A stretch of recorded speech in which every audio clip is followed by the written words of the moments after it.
My people-pleasing ways definitely put me in harm's way. They caused me to have all kinds of feelings, and I couldn't fucking handle those feelings, which is why I needed to get high all the time to numb those feelings that I didn't know how to handle. Now, back then, I thought I got high because I was cool. And what I know now is that I got high because I was fucking traumatized.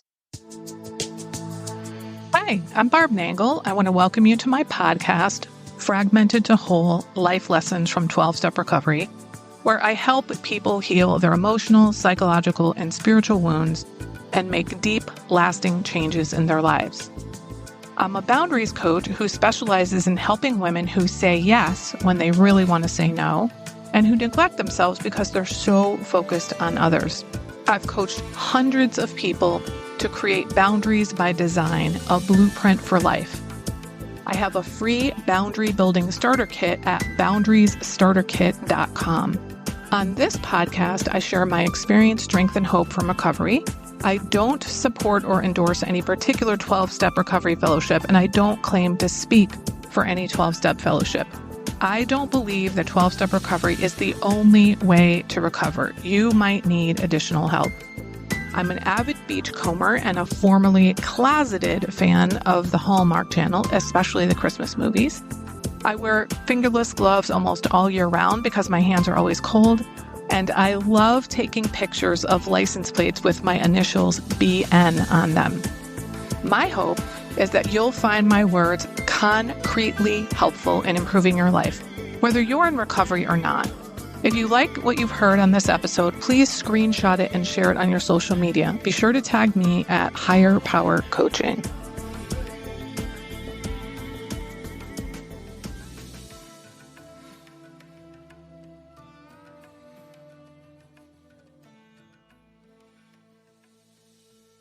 This is episode 291, Reclaiming My Inner Teen's Voice, How to Say No with Inner Strength. I just got out of a cranial sacral massage with a woman named Kelly today. She is the best body worker I have ever experienced. And she's not only a body worker, but she's a therapist as well. So when stuff comes up in my body, she helps me relate it to the issues that are going on with me and helps me integrate that knowledge into my being. And it's helping me heal in my visceral and emotional wounds and history. Before I say what happened in the session, I want to give you a little bit of context. I've been going through a rough patch in my business in that it's been the slowest season I've had in years, which has been bringing up issues of fear, lack, and worry. So put a pin in that. If this is your first time listening to my podcast, you may think that what I'm about to share is crazy, and you can go ahead and think whatever you want. But what I'm about to tell you about is healing me deeply in ways I could never have imagined. So judge me if you will. This healing practice is part of my trauma recovery that resulted from intergenerational family dysfunction. And I do this as part of my recovery in ACA, which is Adult Children of Alcoholics and Dysfunctional Families, a 12-step program. I've been making conscious contact with my inner family every day for a while now. Now, there are multiple characters in my inner family, but the ones I make conscious contact with every day are my inner child. She's probably like 5. I call her Spark. My inner 11-year-old. I call her Barbs. And my inner teenager, Sissy. And then my inner critical parent, Irene. This past weekend, some stuff came up during my morning reparenting session with my inner teenager where she admitted to me that she has been the one living in fear and she has been preventing me from asking for help. The expression she keeps using is, I'm the one that's been pulling all the levers. I still need to check in with her to ask which specific levers she's pulling because that's not a metaphor I normally use. But she said it a bunch of times. She told me, I have been preventing you from asking for help. And when you do ask for help, I don't allow you to tell people fully what you want. I don't allow you to give them clarity on what you really want. And this is primarily pertains to help I need in my business from associates, colleagues, vendors. etc. And by the way, there's something else she told me that she's preventing me from doing that has to do with my personal life for the last couple of years, but it's too private. I don't really want to share that here. And she said to me, I'm preventing you from doing that, and I'm going to let you go ahead and do that now. And she told me the reason I am admitting this now and am now willing to let go of pulling the levers and preventing you from asking for help and preventing you from doing this other thing is number one, you asked someone for help today. You told them what was going on and you asked them for help. And number two, I feel loved in this inner family. I feel like I belong in this inner family. I feel loving towards this inner family. I feel like I matter. I feel like my feelings matter and that it is safe and comfortable for me to process and share my feelings with my inner family members. And I also feel comfortable witnessing and listening to and sharing other people's feelings without needing to take responsibility for them. And I was like, holy shit, this is incredible. Wow. The other thing that came up is that she didn't say this, but I observed, like, I get this shame about not knowing how to do things. And then I finally ask for help, and then I don't get the help that I want. And it reinforces that I shouldn't reach out for help because I didn't do that my whole life because I don't get the help I want. And now I'm understanding she's like preventing me from saying, this is what precisely I want. And then so the shame cycle goes like, I don't know how to ask for help. And then I finally ask for help and I can't get it. And then I don't know what I'm doing and blah, blah, blah, blah, blah. So anyway, this revelation has been huge. And not only does she feel all those wonderful things about being a member of this inner family, things that one would hope we'd feel in a real family, but she's willing to stop her rebellion. Can you imagine a rebellious teenager giving up on their rebellion? And the reason is that they feel love and acceptance. That's just miraculous. So I shared all that with a friend who is a business associate. She's become a very dear friend. She's essentially like a coach for me, and she's been in the personal development business for a very long time, both as a consumer and a provider, and has done some pretty amazing transformational work and has coached people through some amazing shit. And she said, Barb, let's think about what you just talked about. Can you imagine if you were coaching a client who had an actual teenager that was super rebellious for years, and your work with that adult caused them to create such a loving relationship with their teenager that the teenager not only admitted to their rebelliousness, but then opted to let go of the rebellion and said that the reason that I feel safe letting go of this rebellion is because I feel loved. I feel like I belong in this family. I feel like my feelings are safe. I feel like I can witness and experience other people's feelings without needing to take responsibility for them. She said, can you imagine if you were able to give that kind of a transformation to a client? And she said this because she wanted me to understand the enormity of what had just happened for me. And I was like, yeah, I can imagine that because I've given all kinds of transformations just like that to clients. Think of the enormity of that kind of transformation for a family and the trajectory of the teenager's life. This is what happened for me internally, and there's no telling where this internal shift will lead. I'm very excited. My friend, whose name is Ray, said that what I've done internally here would be absolutely monumental in the outside world. And she told me it's rare to see this kind of transformation over such a short period of time. And she said that because it's really just been a little over a year for me that my inner teenager sort of came to my consciousness. But this intense inner teenager work has really only happened in the last couple of months. And Ray said, this is really astonishing, and I want you to acknowledge the enormity of this work, which I'm doing that right now by sharing this with you. Today, when I got my cranial sacral massage with Kelly, who I've been working with for a while, so she knows a lot of my issues and what's going on with my body, And one of my issues is I have this lower left back situation. And the last time I met with her 2 weeks ago, she helped me to see some things that I'm not comfortable sharing right now on the podcast. There were things that happened or may have happened when I was growing up that I never really thought about before. And she asked me today if anything else came up from that. And I told her not consciously. And then I told her about all the stuff I just told you about this past weekend. And I don't know what she asked me specifically, but one of the things she did ask was how I coped as a teenager. And I was like, I got high. That's how I coped. And she suggested that it would be really helpful to my inner teenager if I taught her some of the coping mechanisms that I use now. And I was like, oh my God, that's brilliant. I am now a completely drug, alcohol, substance, sugar-free person. I don't use anything to numb. So that means I literally feel my feelings, and I do a shit ton of mindset and feeling work every damn day to deal with the feelings every day. It's not constant, but it is daily and consistent, especially lately in this slow period in my business.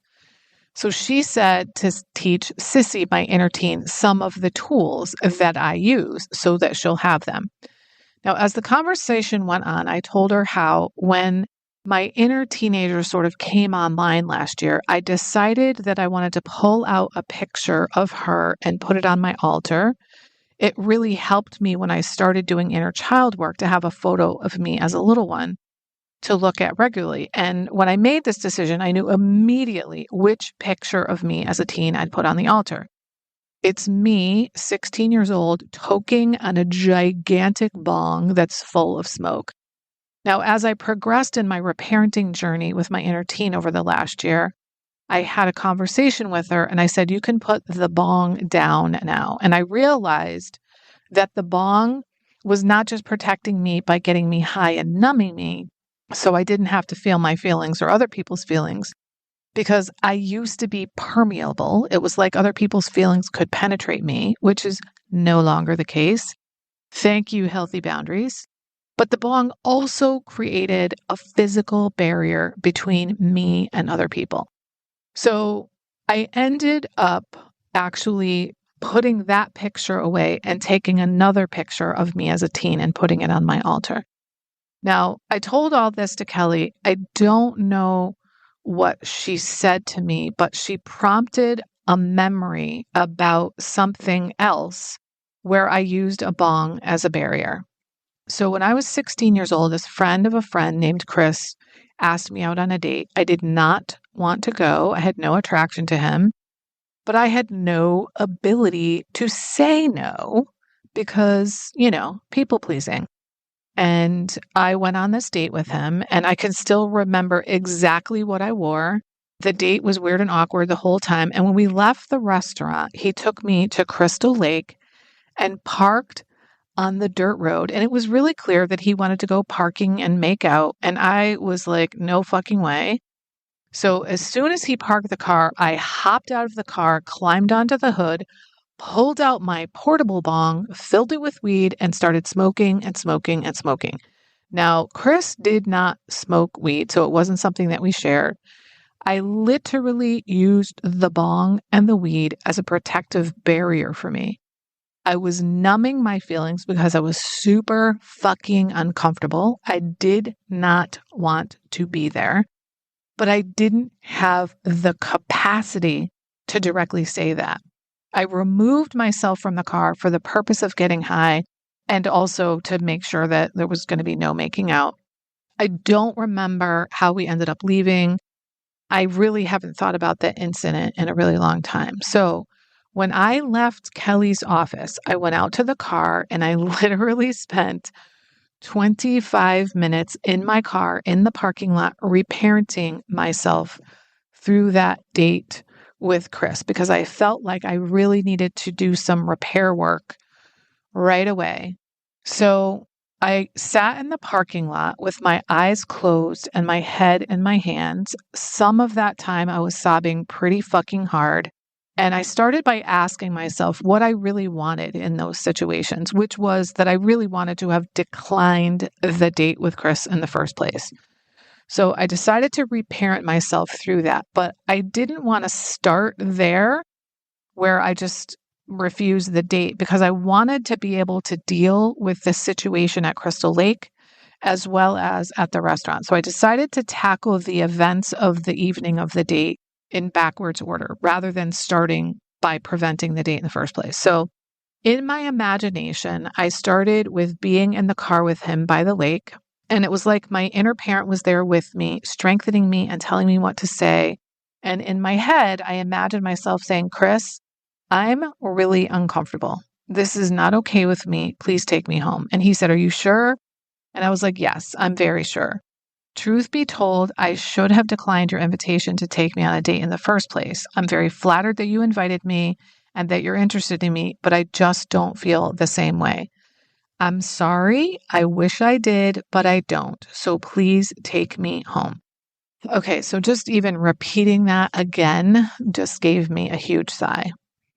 So then I was like, all right, now let me go back to being at dinner with him at the restaurant and redo that with my inner loving parent right there with me. So I envisioned us having dinner, my inner parent sort of whispering in my ear what to say, and they're supporting me. So I felt like I wasn't alone and I had the strength to say what I wanted to say. So I said to him, this is kind of awkward for me, Chris. Maybe it is for you too, but I really feel uncomfortable. So when dinner is over, I'd like you to take me home. And so Chris says, oh my God, I'm so sorry. I made you feel uncomfortable. What did I do? And I replied, you didn't do anything. Truth be told, I really should have declined your invitation to go on this date.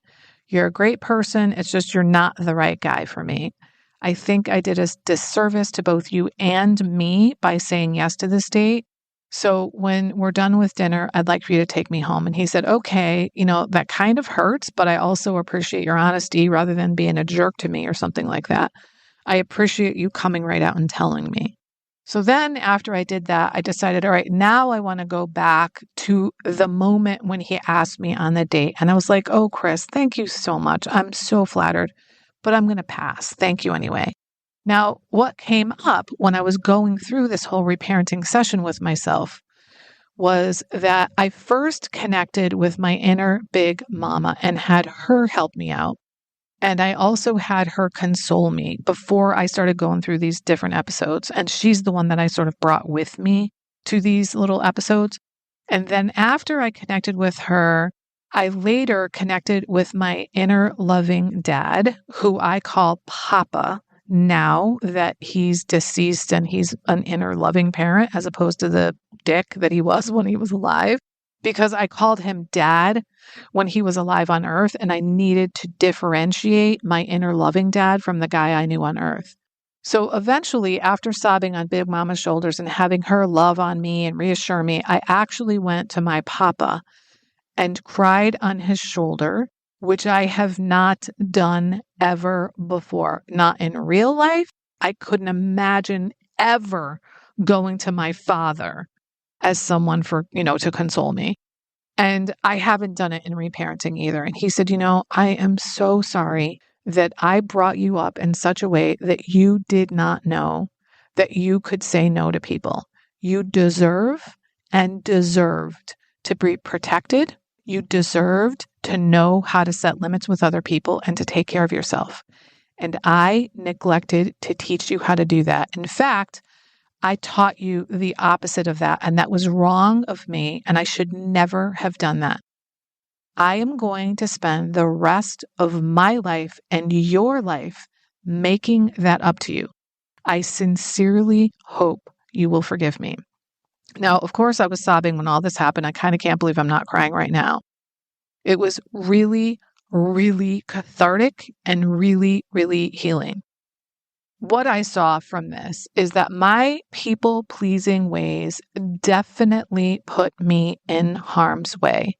They caused me to have all kinds of feelings, and I couldn't fucking handle those feelings, which is why I needed to get high all the time to numb those feelings that I didn't know how to handle. Now that I'm an adult and in recovery, I look back and I'm like, oh my God, I was literally high for 10 fucking years straight. I got high for decades after that too.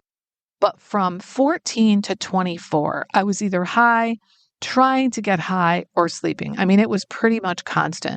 And the only reason that it wasn't constant after that is that I started going to school and being interested in things other than getting high and drunk all the time. I still continued to use a lot for decades, but I had moments of clarity because I had to study and go to classes and stuff like that. Now, back then, I thought I got high because I was cool. And what I know now is that I got high because I was fucking traumatized. I had trauma, which I did not know, and I didn't know how to manage my feelings. So my people-pleasing roots go way deep. I'm 61 years old now. I'm not a people pleaser anymore, and I am living proof that it's possible to learn how to set limits with others and to change even if you're in the later stage of life. I'm telling you this story because I want you to hear what a healing journey can look like. It doesn't mean yours is going to look anything like this, but I hope you'll see that these shifts happen in layers. I've been doing ACA work for 9.5 years, and I work my program consistently and have for years. This particular shift has just come up after 9.5 years. So I'm living proof that you can heal. Doesn't matter how old you are, doesn't matter how long standing these patterns are, it doesn't matter how wounded you are, you can heal. Now, if you want to know more about the ACA program, which is Adult Children of Alcoholics and Dysfunctional Families, a trauma recovery program where you reparent yourself and you use the 12 steps to recover, go to adultchildren.org. It's best to do this type of healing work in the company of others. It's an unbelievable blessing to go through this journey with others. So join the ACA Fellowship if it sounds like it's right for you. You're feeling overwhelmed because you're overcommitted and just can't keep up. You neglect yourself even though you know you should take better care of yourself, but you just don't have the time. You really want to say no, but just can't get yourself to do it because you don't want to come across as selfish or unhelpful. And you're pretending things are okay with you when they're really not. If this is you, we should talk. Go to barbchat.net and sign up for a free 30-minute call with me about my private coaching. This is for people who are finally ready to make deep, lasting changes in their lives, their relationship patterns, including their relationships with themselves, their partners, family, friends, and colleagues. That's barbchat.net. If you like this podcast, and I'm guessing you did because you're still listening, you will also love my weekly newsletter, Friday Fragments, which has short essays similar to the podcast. You can check it out at fridayfragments.news. That's fridayfragments.news. If you haven't already subscribed to my podcast on your favorite podcast outlet, please do that. It helps carry the message to more people. I started this podcast because there was so much wisdom in recovery that just wasn't making its way out into the world. So I want as many people as possible to hear it. I'd also love it if you'd leave a 5-star rating or a review, which you can do on Apple Podcasts. It helps other people find it so they can get the benefits that you've gotten from listening. If someone in particular came to mind when you listen to this episode, please share it with them. And my favorite place to hang out on social media is Instagram. I'm at Higher Power Coaching. Please DM me there. I'd love to hear what you got from this episode. I run private and group coaching programs on building healthy boundaries. Whether you need help with boundaries in your personal, professional, or romantic life, I can help. Head on over to barbchat.net where you can get on my calendar for a free 30-minute Better Boundaries consultation. I also do short-term situational coaching to help people make it through specific situations they're going through, such as divorce, empty nesting, preparing for retirement, or any phase where their identity is shifting. Regardless of the type of coaching, my ideal client is someone who is ripe for change. If that's you, I'd love to work with you. My goal with all my work is to help you make lasting changes in your life, like I've made deep, lasting changes in my life. Remember, it's never too late to recover. No one is beyond hope, and healing is possible. Thanks for listening.